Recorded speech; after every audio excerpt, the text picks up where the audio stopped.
Good morning, children. Good morning, children.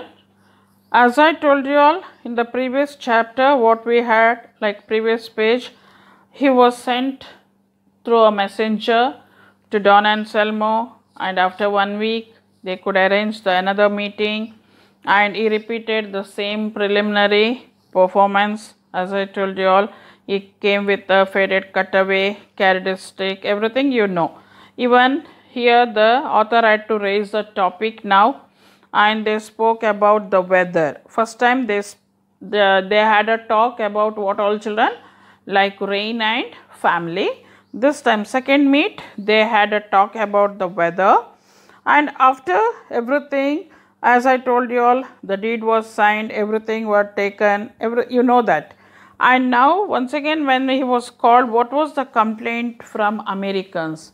Here the children used to overrun the orchard. They used to put fences around them. As I told you all, they used to pluck the blossoms and everything, you know that. Here once again, when he was called, the author had to speak to Don and Selmo about the large farm which was sold to Americans. And even what he had told, the people are very good and they want to be a good neighbors of you. And as we all know that you have signed a document or a deed, okay, you have agreed for several things, and one thing was that they were to have the complete possession of the property here. And Don and Selmo, it seems that every day the children of the village, what the children of the village used to do, they used to overrun the orchard and spend most of their time there.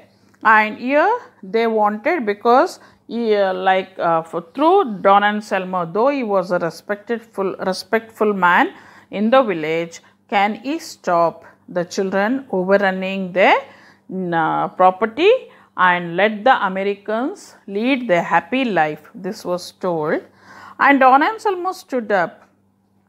So he had to say that we learn to love, because we, the people of the mountains, we love these Americans. As you said, they are good people and we love them.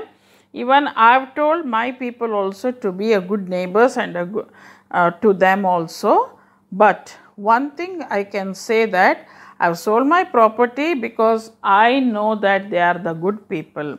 But I did not sell them the trees in the orchard. I have not sold the trees in the orchard. This was told by Don and Selmo to the author and the Americans.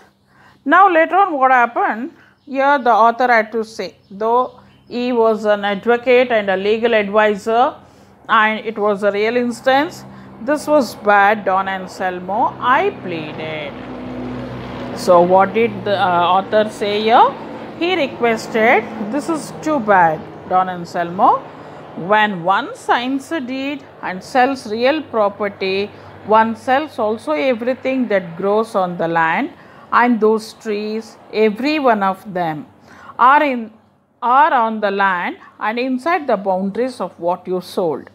Yes, I admit that, he said. You know, he added, I am the oldest man in the village.